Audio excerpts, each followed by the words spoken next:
Hi. So today in this embryo transfer, we had got almost 8 good fertilized fertilized embryos, and we are transferring 2 embryos for them.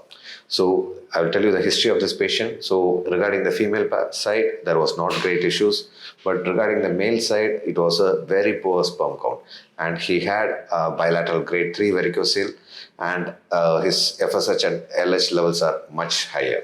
So it was there was a very good chance that his sperm count will be soon coming to 0. So they planned for the IVF procedure, and we had got very good embryos with the husband's sperm. And today we are doing the transfer, and hopefully we will get very good positive result for them. So we will let you know about those results, and in the coming videos you will be able to see that. Thank you.